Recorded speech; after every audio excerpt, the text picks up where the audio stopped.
கர்த்தருடைய பரிசுத்த நாமத்திற்கு மகிமை உண்டாகட்டும். எனக்கன்பான சகோதர சகோதரிகளுக்கு ஆண்டவராகிய இயேசு கிறிஸ்துவின் இனிய நாமத்தில் நல்வாழ்த்துதலையும் வணக்கத்தையும் தெரிவித்துக் கொள்கிறேன். காலைதோறும் கர்த்தருடைய வார்த்தை என்ற தலைப்பில் நாம் வேத வசனங்களை தியானித்து வருகிறோம். இன்றைக்கு தியானத்திற்கு நாம் எடுத்துக்கொண்ட வேத வசனம் 1 கொரிந்தியர் 15 மோசம் போகாதீர்கள். ஆகாத சம்பாஷணைகள் நல்லொழுக்கங்களை கெடுக்கும். ஆகாத சம்பாஷணைகள் என்றால் என்ன? மற்றவர்களை குற்றப்படுத்துவது, எண்ணி நகையாடுவது, கேலி கிண்டல் பேசுவது, உண்மைக்கு புறம்பான காரியங்களை உண்மை என வாக்குவாதம் செய்வது, பாவிகளின் வழிகளில் செல்வது, துன்மார்க்கனுக்கு துணை போவது, பரியாசக்காரர்களோடு உட்கார்ந்து மற்றவர்களை பரியாசம் செய்வது. நாம் அன்றாட வாழ்க்கையிலே நாம் யாரோடு பழகுகிறோம், என்ன பேசுகிறோம் என்பதை சிந்திக்க வேண்டும். மற்றவர்கள் மனதை புண்படுத்துகிறோமா?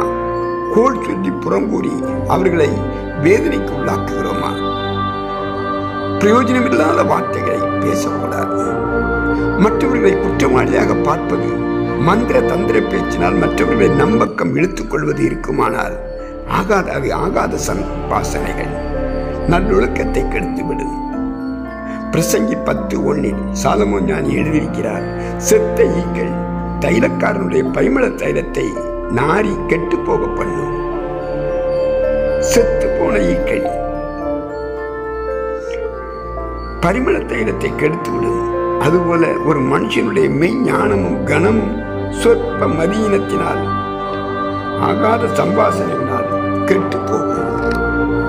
ஆதியாகமம் 3 எழுதப்பட்டுள்ளது, ஆதாமின் விலா எலும்பிலிருந்து அவனுக்கு துணையாக தேவனால் சிருஷ்டிக்கப்பட்ட முதல் பெண்மணி ஏவாள் சர்ப்பத்தால் வஞ்சிக்கப்பட்டு எப்படி வஞ்சிக்கப்பட்டாள்? தவறான கேள்விகள், தவறான சம்பாஷணைகள் மூலம் இச்சையை தூண்டிவிட்டது. தன் இச்சையினால் உலகம் பாவத்தினால் கரைபடுவதற்கு காரணமாயிருந்தாள். சம்பாஷணை அநேகமாக மிகவும் சுமூகமாகவும் சாதாரணமாகவும் தான் ஆரம்பமாகும். நாம் ஒருவரோடு ஒருவர் அதற்காக நாம் ஒருவரோடு ஒருவர் பேசாமல் இருக்க முடியாது. இந்த சம்பாஷணைகள் ஒருவனை நல்வழிப்படுத்தவும் உதவும், அல்லது தவறான வழியில் நல்லவர்களை இழுத்துச் செல்லவும் கூடும். ஏவாளுக்கும் சர்ப்பத்துக்கும் இடையே நடந்த சம்பாஷணை ஏவாளை மிகவும் தவறான நிலைக்கு இழுத்துச் சென்றது. சர்ப்பத்தின் அந்த கேள்விகள் ஏவாளை தவறான சிந்தனைக்குள் இழுத்துச் சென்று இறுதியில் தேவனுடைய கட்டளைகளை மீற வைத்துவிட்டது. அதனால்தான் பரிசுத்த பவுல் மோசம் போகாதீர்கள், ஆகாத சம்பாஷணைகள் நல்லொழுக்கத்தை கெடும் என்று எச்சரித்திருக்கிறார்.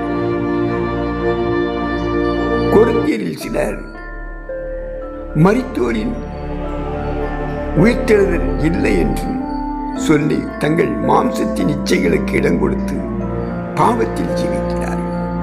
புசிப்போம், குடிப்போம், நாளைக்கு சாவோம் என்று ஆகாத சம்பாஷணைகளை பேசுகிறார்கள். இவர்களை குறித்து விசுவாச பிள்ளைகள் எச்சரிக்கையாயிருக்க வேண்டும். வரப்போகிற மேன்மையை நோக்கி பார்ப்பதற்கு பதிலாக பூமியில் புசித்து குடித்து பூரிப்பாயிருப்பதையே நோக்கி பார்க்கிறார்கள். மரித்தோரின் உயிர்த்தெழுதலை நோக்கி பார்ப்பதற்கு பதிலாக இவர்கள் தங்கள் மரணத்தை மாத்திரமே நோக்கி பார்க்கிறார்கள். ஆகாத சம்பாஷணைகள் பேசுகிறவர்களோடு நாம் ஐக்கியம் கொண்டிருந்தால் நம்முடைய நல்லொழுக்கம் கெட்டு போகும். பாவம் ஒரு தொற்று நோய் போன்றது, நம்முடைய விசுவாசத்தையும் கெடுத்துவிடும். பரிசுத்த பவுல் கொரிந்தியருக்கு எழுதும்போது 2 கொரிந்தியர் 5 கொஞ்சம் புளித்தமா பிசைந்தமா முழுவதையும் புளிப்பாக்கும் என்று அறியீர்களா என்று. கலாத்தியர் 6 மோசம் போகாதீர்கள், தேவன் நம்மை பரியாசம் பண்ண வட்டார், மனுஷன் எதை விதைக்கிறானோ அதையே அறுப்பான் என்று எழுதியிருக்கிறார். ஆண்டவராகிய இயேசு கிறிஸ்து மத்தேயு 24:4 ஒருவரும் உங்களை வஞ்சியாதபடிக்கு எச்சரிக்கையாயிருங்கள் என்றும், மத்தேயு 24:24 கள்ள கிறிஸ்துகளும் கள்ள தீர்க்கதரிசிகளும் எழும்பி தெரிந்து கொள்ளப்பட்டவர்களாகவும் வஞ்சிக்கத்தக்கதாக பெரிய அடையாளங்களையும் அற்புதங்களையும் செய்வார்கள் என்று எச்சரிப்பதை நாம் பார்க்கலாம். நமது உறவுகளை சரிபார்ப்பது நல்லது.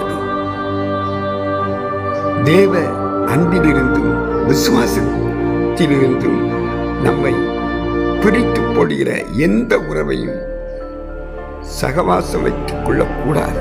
அதை உடனடியாக அறுத்து விடுவது நல்லது. தேவனோடு வாழப்போகும் நித்திய வாழ்வுக்கு நம்மை ஆயத்தமாக்கிக் கொள்ள வேண்டும். பிதாவே, வீண் சம்பாஷணைகளை வெறுத்து எச்சரிப்புடன் வாழ எங்களுக்கு கிருபை தாரும்.